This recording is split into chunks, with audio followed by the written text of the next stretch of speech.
All right, so I just want to go over briefly like an overview of the 3 training principles that we have here and why, kind of to give you a better idea of how we're putting our programs together. And that way we get the best results possible while minimizing the potential for pain and injuries.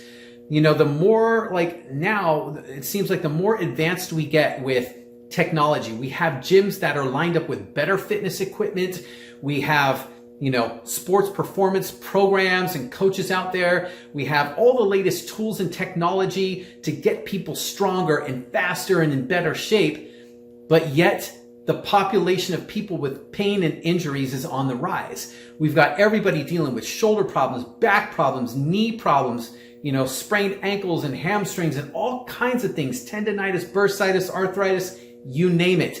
And there's a reason why it's happening, and it's not because we're getting older. It's not because certain movements we're doing are bad for us or that we have bad backs, weak knees, and all this kind of stuff that we're led to believe. So this comes down to kind of 3 core training principles that we have.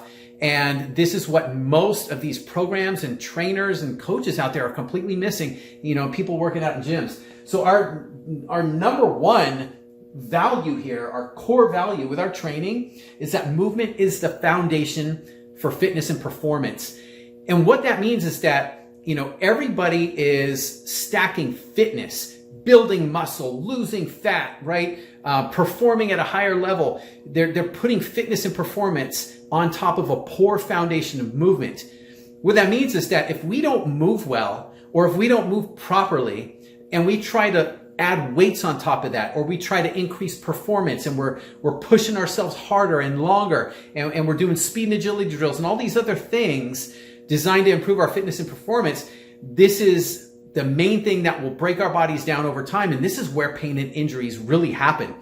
And just to kind of clarify, just because you can sit down and stand up or go up and down stairs, get in and out of your car, does not mean that you have optimum movement patterns, right? And this is one of the biggest mistakes that most people make. They just assume that because they can do these things, they move well. And really, in reality, that's not always the case. So what we want to do before we start training for fitness and performance goals, we want to make sure that we have optimum movement patterns through 6, what I call 6 foundational movement patterns that we train as the base of our programs, which are squatting, hinging, single leg, pulling, pushing, and rotation, right? Those are the keys. What we have here now, when we get into the 3 phases, we have competency, capacity, and specificity. We train in this order and for a very important reason. When we're talking about competency, what we're talking about is the ability to really get movement patterns down. It means that every movement you do, it's properly aligned, it is sequenced properly, it's balanced, it's smooth, it's coordinated, and it's pain-free. We have to train ourselves to develop enough competency to where we really own our movement patterns.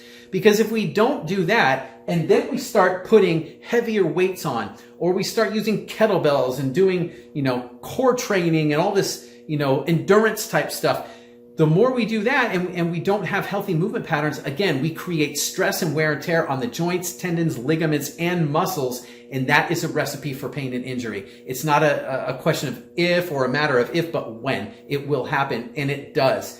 So when we have competency and movement patterns, then we train the capacity, which that's where we get into the fitness stuff, right? The building strength, the losing fat, the improving our drive, our golf swing, getting faster on the tennis court, or running a better marathon time, or building muscle, whatever it is for you, right? That comes into the capacity, but we never train that without first having competency in our movement patterns.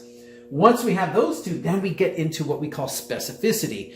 And that is where we train specifically for a particular event or an activity that somebody might need. So for example, a marathon runner would need more specific training relative to getting them a faster marathon time,